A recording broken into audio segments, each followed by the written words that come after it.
Hi dosto, welcome to Blue Pen Blue Markers. So again we are with this book Rainbow One, and in the second chapter Nalanda and Ancient Seat of Learning by Dr. Rajendra Prasad. हम लोग second chapter करेंगे आज दोस्तों 11th class का। ये जो आपका rainbow part 1 है, तो चलिए देखिए हम लोग line by line word by word करेंगे और अच्छी तरह से हम इसको समझते हैं। चलिए शुरू करते हैं। और शुरू करने से पहले एक बात ज़रूर कहेंगे कि आप हमारे चैनल को सब्सक्राइब ज़रूर कीजिएगा, ताकि इस तरह के वीडियोज़ लेकर के हम आपके सामने आते रहते हैं। शुरू करें, चलिए। तो इससे पहले कि हम चैप्टर को शुरू करें, हम सबसे पहले इसका जो डॉक्टर राजेंद्र प्रसाद है उसके बारे में कुछ जान लेते हैं, जो बिल्कुल एकदम ऊपर लिखा हुआ है इस तरह से। ठीक है, शुरू करते हैं। Rajendra Prasad 1884 to 1962, born in ज़ेरादेई। कहते हैं कि राजेंद्र प्रसाद जो हैं वो 1884 को पैदा हुए थे और 1962 में उनका देहांत हो गया था। वो पैदा हुए थे ज़ेरादेई में, बिहार में पैदा हुए थे, ज़ेरादेई में। Was the first president of the Republic of India. कहते हैं कि वो पहले राष्ट्रपति थे किसके? भारतीय गणराज्य के। मतलब इंडिया जब फ्रीडम प्राप्त कर लिया था तो उसके बाद के जो सबसे पहले राष्ट्रपति थे वो हमारे डॉक्टर राजेंद्र प्रसाद ही थे। As president he had moderating influence on the political thinking of the period. कहता है कि एज ए प्रेसिडेंट, मतलब एक राष्ट्रपति के नाते, एक राष्ट्रपति की हैसियत से ही हैड मॉडरेट इन्फ्लुएंस, है ना। काफ़ी उनका जो एक प्रभाव था, असर था, इन्फ्लुएंस था, काफ़ी मॉडरेटिंग था, काफ़ी मर्यादित था, है ना, on the political thinking of the period. उस दौर में, उस वक्त में जो एक पॉलिटिकल थिंकिंग थी, एक सियासी सोच थी, समझ थी, या हम इसको बोलते हैं राजनीतिक विचार जो हुआ करती थी, उसका बहुत बड़ा असर, एक मॉडरेटिंग असर, एक मर्यादित असर उस वक्त के पॉलिटिक्स में डॉक्टर राजेंद्र प्रसाद का था। He also shared Gandhi ji's great vision. यही नहीं, वो डॉक्टर राजेंद्र प्रसाद गांधी जी के जो का जो बहुत बड़ा जो विज़न था, जो दर्शन था, जो उनकी फ़िलोसॉफ़ी थी, उनको भी वो साझा करते थे, शेयर करते थे। शेयर माने साझा करना। Okay. The making of a new man in society. और गांधी जी का जो ग्रेट विज़न था, जो उनका एक दर्शन था, वो दर्शन कौन सा था? वो दर्शन था making of a new man in society. समाज में एक नए इंसान का, नए आदमी का, है ना, निर्माण। समाज में नए आदमी का निर्माण किनका? गांधी जी का एक बहुत बड़ा दर्शन था। A living embodiment of plane living and high thinking. वो एक ज़िंदा, एक मिसाल थे, एक ज़िंदा जावेद, एक लिविंग एम्बॉडीमेंट थे। एम्बॉडीमेंट का मतलब होता है दोस्तों अवतार, या हम इसको सिंपली कहें तो मूर्त रूप में इसको हम छू सकते हैं, इसको हम देख सकते हैं। उस तरह का एक ज़िंदा जावेद मिसाल थे। किस चीज़ का मिसाल थे वो? प्लेन लिविंग का। किस चीज़ का? Plane living and high thinking. मतलब वो सिंपल रहते थे और उनके विचार काफ़ी उच्च थे, काफ़ी ऊंचे विचार के आदमी थे। कौन? Doctor Rajendra Prasad. Okay. Doctor Prasad was a statesman. Doctor Prasad जो हैं वो एक स्टेट्समैन थे, मतलब राजनेता थे, स्कॉलर थे, विद्वान थे, हिस्टोरियन थे, वो एक इतिहासकार थे, है ना, और एजुकेशनिस्ट थे और बहुत बड़े शिक्षाविद थे। लोफ्टी आइडियलिस्ट, है ना, इसको हम लोग बोलते हैं उदांत आदर्शवादी। मतलब उनके जो विचार थे, उनका जो आदर्शवाद था काफ़ी ऊंचा था, लोफ्टी था, है ना, काफ़ी उच्च विचार के थे। सोशल रिफॉर्मर, वो सामाजिक एक रिफॉर्मर की तरह काम करते थे, समाज सुधारक थे। एंड अबव ऑल, और इन सब में से सबसे आगे, ग्रेट कंस्ट्रक्टिव थिंकर, और बहुत बड़े एक कंस्ट्रक्टिव थिंकर थे, जिसको हम रचनात्मक विचारक कहते हैं। मतलब डिस्ट्रक्टिव नहीं, विनाशकारी नहीं, रचनात्मक विचारक कहते हैं। कि समाज के प्रति बहुत अच्छी सोच रखते थे। कौन? हमारे डॉक्टर राजेंद्र प्रसाद। तो स्पीच, ये जो हम जो चैप्टर पढ़ रहे हैं वो एक स्पीच का टुकड़ा है, वो एक स्पीच का हिस्सा है। और the speech Nalanda ancient city of learning, कहता है कि ये जो स्पीच है नालंदा के बारे में, और नालंदा क्या चीज़ है? Ancient city of learning. कहता है ज्ञान का एक बहुत ही प्राचीन स्थान है। सीट माने स्थान, जगह, एंशिएंट माने प्राचीन, लर्निंग माने ज्ञान, तो ज्ञान का एक प्राचीन स्थान है कौन? Nalanda.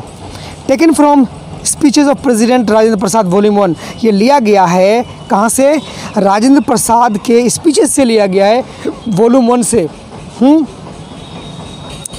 Was delivered by Rajendra Prasad, जो कि दिया गया था, डिलीवर किया गया था राजेंद्र प्रसाद के द्वारा at the foundation stone laying ceremony of Magadh research institute. कहते कि ये जो भाषण उन्होंने दिया था, ये जो स्पीच उन्होंने दिया था, ये दिया था जब आधारशिला रखी जा रही थी। किसकी आधारशिला रखी जा रही थी? मगध रिसर्च इंस्टीट्यूट का, मतलब मगध अन्वेषण संस्थान का जब फाउंडेशन स्टोन रखा जा रहा था, उसका शिलान्यास किया जा रहा था, या हम कहें कि उसका बुनियादी पत्थर रखा, मतलब उसका निर्माण किया जा रहा था। ये बात थी और नवंबर 20, 1951, 20 नवंबर 1951 की बात थी, जब ये मगध रिसर्च इंस्टीट्यूट का फाउंडेशन स्टोन डाला जा रहा था, उनकी आधारशिला रखी जा रही थी। तब जाकर उसी वक्त डॉक्टर राजेंद्र प्रसाद ने ये भाषण दिया था, ये स्पीच दिया था। ओके, इन दिस स्पीच, इस स्पीच में doctor Prasad enunciates the past glory. Doctor Prasad जो हैं वो खुल्लम खुल्ला कहते हैं, वर्णन करते हैं। एनर्सिएट बने होता है स्पष्ट रूप से कहना, कहते हैं the past glory of Nalanda university.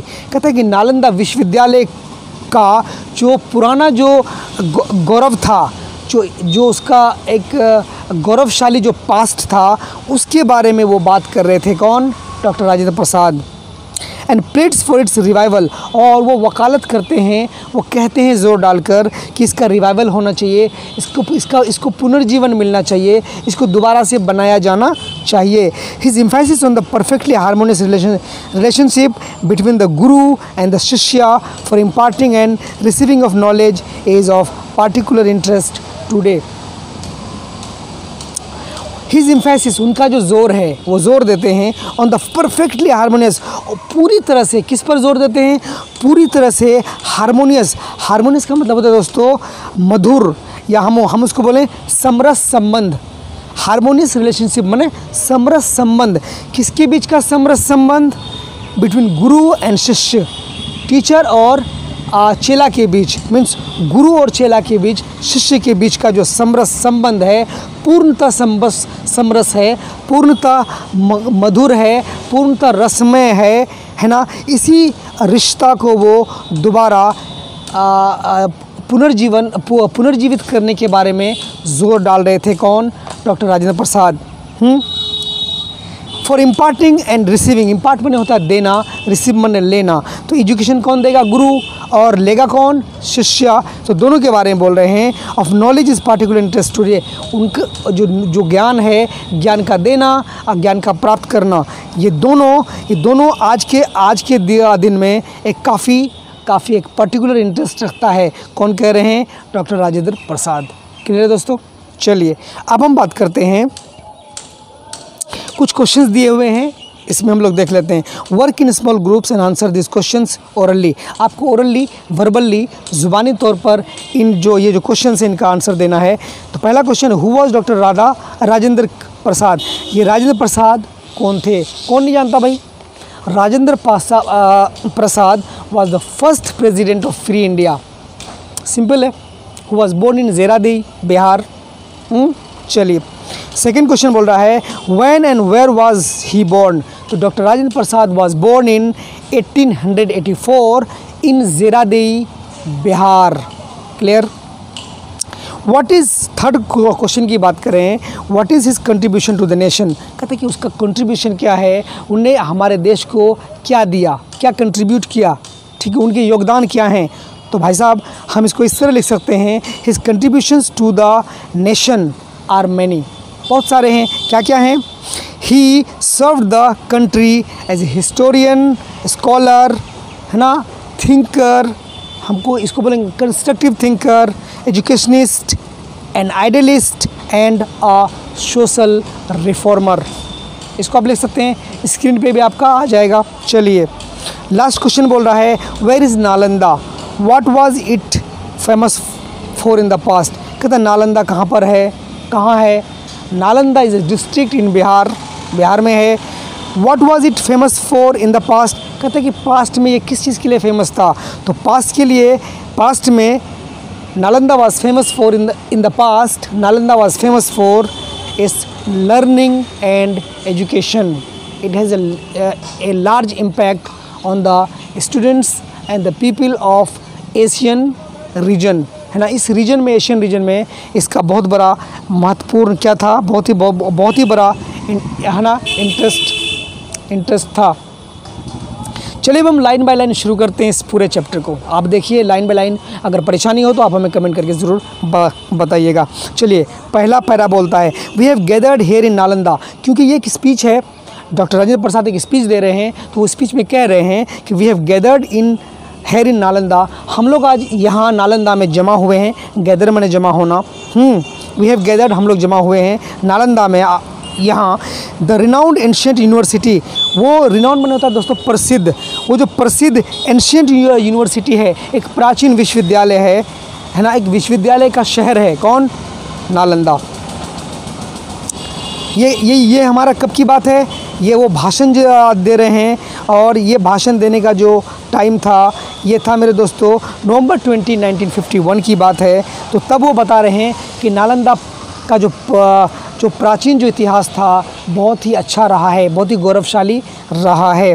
Without the noble aim of receiving the ancient glory of Nalanda in the world of knowledge, कहता विद द नोबल एम, कहता विद द नोबल एम, कहता है कि एक अच्छे ऑब्जेक्टिव, एक अच्छे एम को लेकर के, एम माने होता है दोस्तों उद्देश्य, एक अच्छे उद्देश्य के साथ, with the noble aim, with एक अच्छे उद्देश्य के साथ, किस उद्देश्य के साथ? Of receiving the ancient glory, receiving मैंने प्राप्त करना, एंशिएंट ग्लोरी मैंने प्राचीन जो गौरव था किसका? नालंदा का। कहाँ था? दुनिया में। तो वही कह रहे हैं कि नॉलेज की दुनिया में नालंदा का जो प्राचीन गौरव था उसको प्राप्त करने का एक अच्छा उद्देश्य के साथ हम लोग आज यहाँ जमा हुए हैं। कौन कह रहे हैं? डॉक्टर राजेंद्र प्रसाद। बात समझ में आ रही है? Nalanda in the world of knowledge, है ना, नॉलेज के दुनिया में, ज्ञान के दुनिया में नालंदा की जो ग्लोरी है, पुरानी ग्लोरी है, एंशिएंट ग्लोरी है, उसको हम रिवाइव करने के लिए, है ना, उसको पुनर्जीवित करने के लिए हम एक नोबल आइडिया के साथ, एक अच्छे एम के साथ, उद्देश्य के साथ हम यहाँ इस टाउन में नालंदा में आज जमा हुए हैं। कौन कह रहे हैं? डॉक्टर राजेंद्र प्रसाद। तो चलिए हम लोग आगे बढ़ते हैं। It is with the object in view that the government of this state, कहता है it is with the object, it is with the object in view, कहता है कि हमको जो चीज़ दिखती है, it is with the object, हम उस ऑब्जेक्ट के साथ हैं, उस वस्तु के साथ हैं, इन व्यू जो कि हमारे नज़रों में है, दैट द गवर्नमेंट की, आज की जो सरकार है, जो गवर्नमेंट है इस राज्य का, इस स्टेट का, has decided to establish the Magadh research institute. इस गवर्नमेंट ने डिसाइड किया है, फैसला किया है ना, क्या करने के लिए? टू एस्टेब्लिश, स्थापित करने के लिए, किसको? मगध रिसर्च इंस्टीट्यूट को, मतलब मगध अन्वेषण संस्थान को कायम करने के लिए, स्थापित करने के लिए सरकार ने क्या किया है? डिसीजन लिया है। For the study of Pali and Prakrit, कहता है कि इस इंस्टीट्यूट में किसकी स्टडी होगी? पाली की पढ़ाई होगी एंड प्राकृत की पढ़ाई होगी, एंड रिसर्च इन बुद्धिस्ट, और रिसर्च होगा, अन्वेषण होगा किस पर? बुद्धिस्ट लिटरेचर पर, मतलब बौद्ध धर्म से जुड़ा हुआ जो लिटरेचर है, जो साहित्य है और दर्शन शास्त्र है, मतलब फिलोसॉफी है, उनका इसमें क्या होगा? एक तरह का स्टडी होगा, किसमें? मगध रिसर्च इंस्टीट्यूट में, जो कि स्थापित गवर्नमेंट के द्वारा किया जा रहा था, स्टेट गवर्नमेंट के द्वारा। कौन कह रहे हैं? डॉक्टर राजेंद्र प्रसाद। बात समझ में आ रही है? चलिए दूसरा paragraph, Nalanda is the symbol of most glorious period of our history. कहता है कि नालंदा जो है एक सिंबल है, एक प्रतीक है किसका? Of the most glorious period. कहता है कि सबसे गौरवशाली जो हमारा पास्ट था, जो हमारा दौर था हमारे हिस्ट्री का, है ना, glorious period of our history, हमारे इतिहास का सबसे बड़ा जो ग्लोरियस, जो गौरवपूर्ण जो दौर था, उसका एक सिंबल है कौन? नालंदा।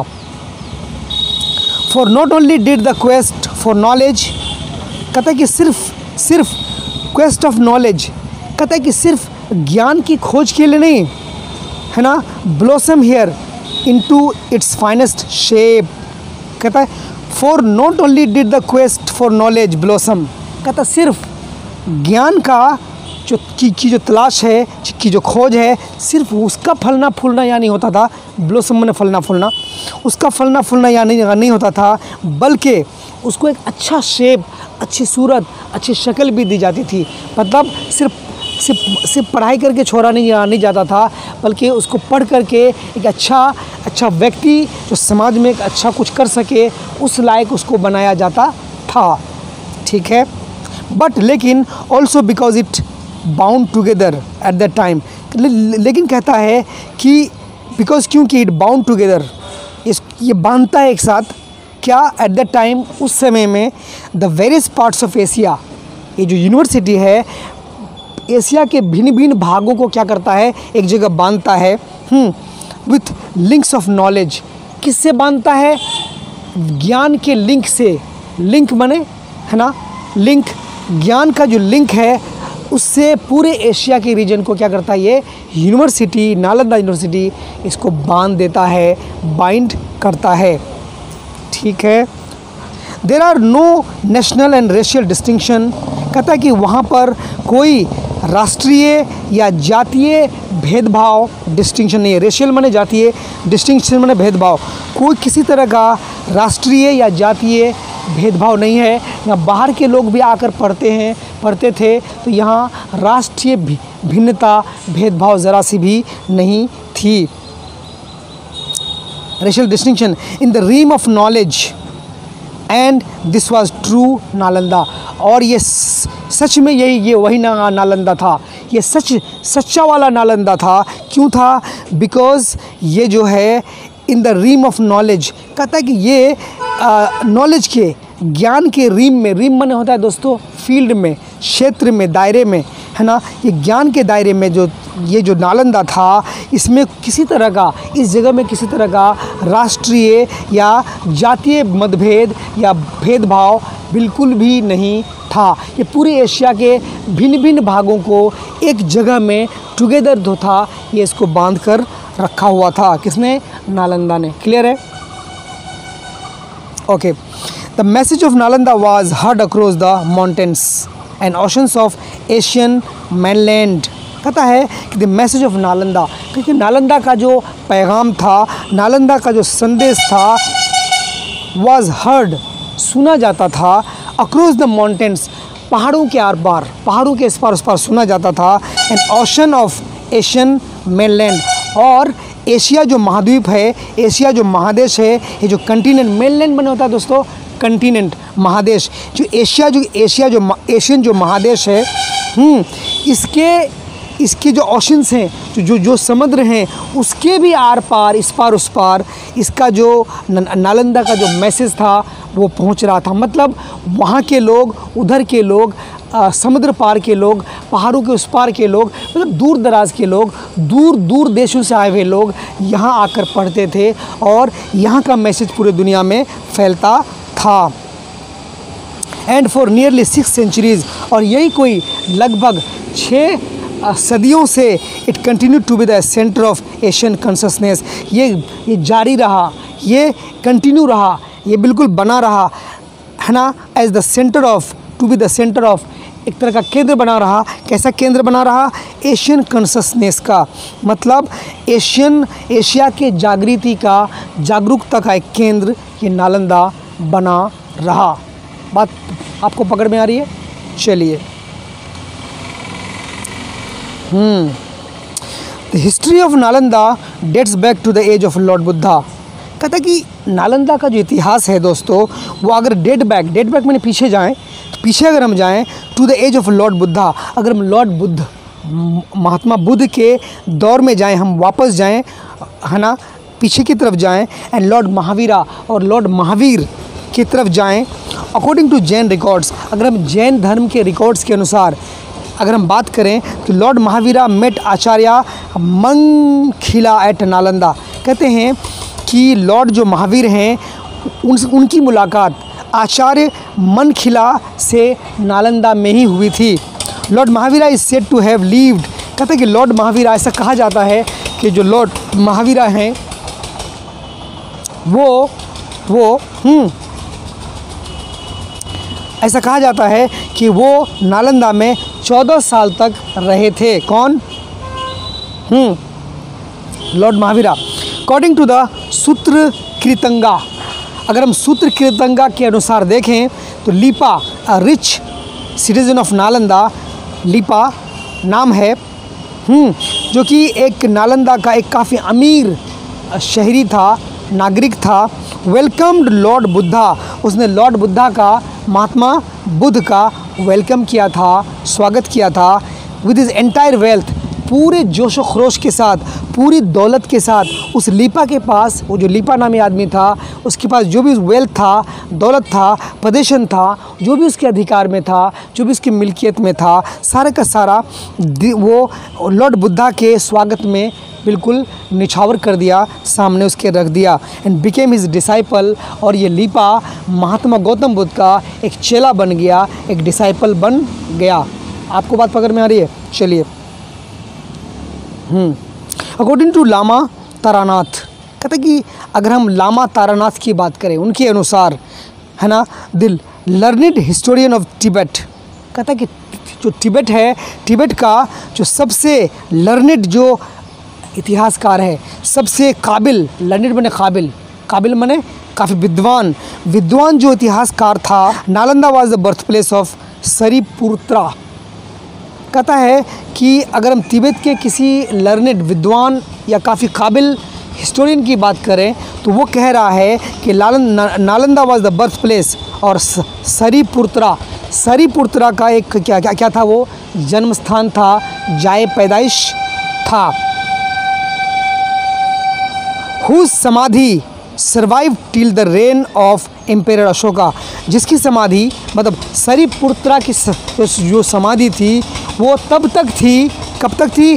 तब तक थी till the reign of emperor Ashoka, Ashoka का जो सल्तनत है, अशोका की जो हुकूमत है, अशोका का जो राज है, जो रूल है, जब तक रहा तब तक ये जो समाधि था सरीपुत्रा का वो बाकी रहा, सरवाइव किया। दोस्तों यहाँ एम्पेरर आ गया। एम्पेरर माने होता है शहंशाह, और किंग माने भी होता है राजा। तो किंग एंड एम्पेरर में आसमान ज़मीन का फ़र्क है। फ़र्क क्या है? किंग किसी पर्टिकुलर रीजन में, किसी स्पेशल रीजन में, किसी ना सर्टेन रीजन का वो मालिक होता है, या पॉलिटिकल चीज़, है ना, अफेयर्स को देखता है। बट ये जो एम्पेरर की बात कर रहे हैं, एम्पेरर सिर्फ एक नहीं बल्कि पूरे कई प्रोविंस का एक वो एकदम बिल्कुल फ्री, है ना, एक तरह का जो हम बोलते हैं कि वो है ना, एम्पेरर को पावर होता है, और वो लीडरशिप, है ना, उनकी चलती है over an empire, entire empire of, है ना, मल्टीपल नेशंस। कई देशों में कई नेशंस को मिलाकर जब किसी इंसान का पावर चलता है, किसी हुकूमत चलती है, तो ऐसे लोग को हम लोग बोलते हैं एम्पेरर। इसको उर्दू में बोलते हैं शहनशाह, और वैसे बोलते हैं बादशाह। तो बादशाह एंड शहनशाह में फ़र्क है, किंग और एम्पेरर में फ़र्क है। आपको समझ में आ गया होगा। तो अशोका क्या था? एक एम्पेरर था जिसने कलिंगा का युद्ध किया था। आपको याद होगा, बहुत सारे लोगों को, लाखों लोगों का उसने कत्ल किया था। हिस्ट्री भी इसका गवाह है। चलिए, Ashoka who enlarge it by installing A temple around it. तो अशोका ने क्या किया था, उसकी समाधि को इनलार्ज किया था, बड़ा किया था, बढ़ा दिया था। कैसे बढ़ाया था, वहाँ एक मंदिर का उसके चारों तरफ एक निर्माण करके, इंस्टॉल मैंने बना करके, एक मंदिर को बना करके उसने क्या किया था, इम्पेरर अशोका ने उसको क्या किया था, इनलार्ज किया था, उसको बढ़ाया था, उसका विस्तार किया था। क्लियर है। चलिए हम लोग पैरा 3 में चलते हैं। दो tradition associates Nalanda with Lord Buddha and emperor Ashoka. यद्यपि अगरचे ट्रेडिशन में होता है दोस्तों परंपरा या प्रथा, परंपराएं अगर नालंदा को लॉर्ड बुद्धा से एसोसिएट करती है, एसोसिएट मैंने मिलाती है, जोड़ती है ना, संबंध बताती है। और किसके साथ बताती है, लॉर्ड बुद्धा के साथ साथ इम्पेरर अशोका को। मतलब इम्पेरर जो अशोक थे और महात्मा बुद्ध थे, उन दोनों के साथ है ना नालंदा का संबंध कौन बताती है, ये परंपराएं बताती हैं, वहाँ की प्रथाएं बताती हैं। येट फिर भी it emerge as a flourishing university sometimes in the Gupta as.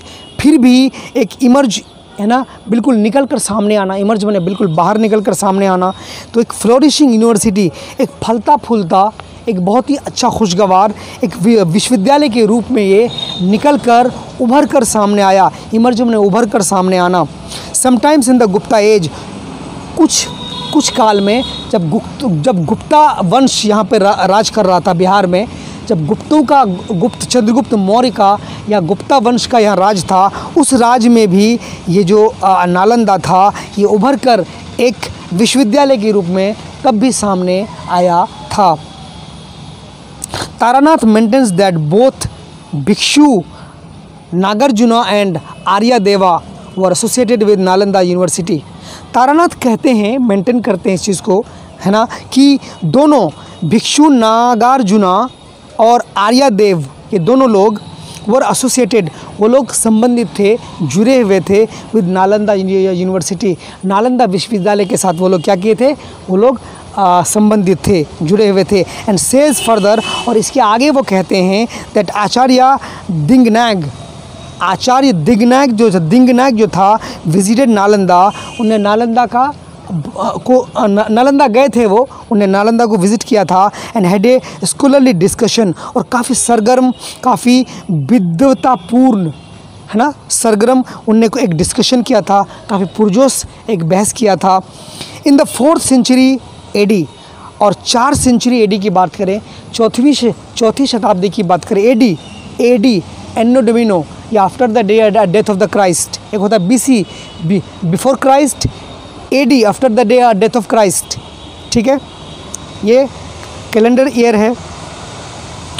In the 4th century AD कहता है कि चौथी शताब्दी में, है ना, फाहियान चाइनीज़ पिलग्रिम, एक फाहियान नाम का चाइना का एक पिलग्रिम था, यात्री था, विजिटेड नालंदा, उसने नालंदा को क्या किया था, विज़िट किया था। वो नालंदा आया था एंड सॉ द स्तूपा, और उसने वहाँ बने स्तूपा को देखा था। कंस्ट्रक्टेड द स्पॉट, जो स्तूपा बना हुआ था, कहाँ पे, उस स्पॉट पे, उस जगह पे बना हुआ था जहाँ where Sariputra took birth and died, जिस जगह पर सरिपुत्र ने जन्म लिया था और वहीं पर वो मर भी गया था। But it was not until much later than Nalanda, हम इसको बोल सकते हैं कि लेकिन ये बहुत बाद तक ऐसा नहीं था that Nalanda acquired it's outstanding position, कि नालंदा ने ये जो अक्वायर किया, प्राप्त किया, हासिल किया, है ना, क्या हासिल किया, इट्स आउटस्टैंडिंग पोजीशन, इसने अपना एक मुख्य जो स्थान प्राप्त किया था। ये बहुत दिनों की बात नहीं थी, तब के बारे में बता रहे हो। In the 7th century AD, अगर हम 7वीं शताब्दी की बात करें, 7वीं सदी की बात करें, after the death of Christ, when, जब, during the foreign emperor Harshavardhan, कहता है कि during the reign of emperor Harshavardhan, है ना, एम्पेरर मतलब शहनशाह हर्षवर्धन के दौरे हुकूमत में, मतलब उनके शासनकाल में, है ना, हियून T Seng came to India. कौन? हियून टी सेंग जो है वो इंडिया आया था। ये भी कोई चाइना का यात्री होगा। Nalanda was at the height of glory, तब उस समय नालंदा की जो गौरव था, उसका जो शान और शौकत था, काफ़ी ऊंचाई पर था, काफ़ी ऊंचाई पर था। Was at the height of its glory, गौरव मतलब काफ़ी जो उसका जो शान और शौकत था, उसका जो गौरव था, काफ़ी ऊंचाई पर था। किसका? नालंदा का। रेफरिंग टू जटाका स्टोरी, अगर हम जटाका स्टोरी का रेफरेंस दें, हवाला दें, ह्यून टी सेंग राइट्स, कौन? ह्यून टी सेंग लिखते हैं that it derived it's name from Nalanda. वो ह्यून टी सेंग लिखते हैं कि ये जो इनका नाम है, आज जो हम इसको नालंदा कहते हैं, ये इसका नाम नालंदा नहीं था, बल्कि ये है ना आया था, है ना, इसका नाम जो लिया गया था वो नालमदा, NANALAMDA, नालमदा से लिया गया था। द पीस ऑफ माइंड, जिसका मतलब होता है, नालमदा का मतलब होता है पीस ऑफ माइंड, मतलब दिमाग का सुकून, है ना, दिमाग की शांति। Which lord Buddha fail to achieve in his previous births, जो कि दिमाग की शांति जो गौतम बुद्ध थे, लॉर्ड बुद्धा थे, वो असफल रहे थे प्राप्त करने में अपने पुराने जन्मों में। प्रीवियस बर्थ में जब उनका पहले जन्म हुआ था तो उसमें उनको दिमाग की शांति नहीं मिली थी, इसलिए जब उनको नालंदा में वो गए, मतलब उनका चूँकि एसोसिएशन बताया जाता है नालंदा के साथ, तो तभी कहते हैं कि इस जगह का नाम पहले नालंदा था, इसका मन था पीस ऑफ माइंड। क्लियर है दोस्तों? वीडियो काफ़ी लंबा हो रहा है, तो ये पेज नंबर 20 तक हम लोग इसको लास्ट करते हैं। पेज नंबर 20 हमारा पूरा का पूरा ख़त्म हो गया। Ancient seat of learning, Rajendra Prasad ने यहाँ तक हमको बता दिया। बाकी अगले वीडियो में हम लोग पेज नंबर 21 से ये जो 4th पैराग्राफ है उसके बाद हम लोग करेंगे। आपको ये वीडियो कैसा लगा हमें कमेंट करके ज़रूर बताइएगा, और हमारे चैनल को सब्सक्राइब भी करिएगा, क्योंकि ऐसा देखा जाता है कि बहुत सारे लोग देखते तो हैं इसको, लेकिन इसको सब्सक्राइब नहीं करते हैं। सब्सक्राइब करने के बाद इसको बेल आइकन को भी हिट कीजिएगा, ताकि जब कोई वीडियो इस तरह का अपलोड किया जाए आप तक इसकी जानकारी पहुंच जाए। Thanks for watching, thank you very much, bye, take care.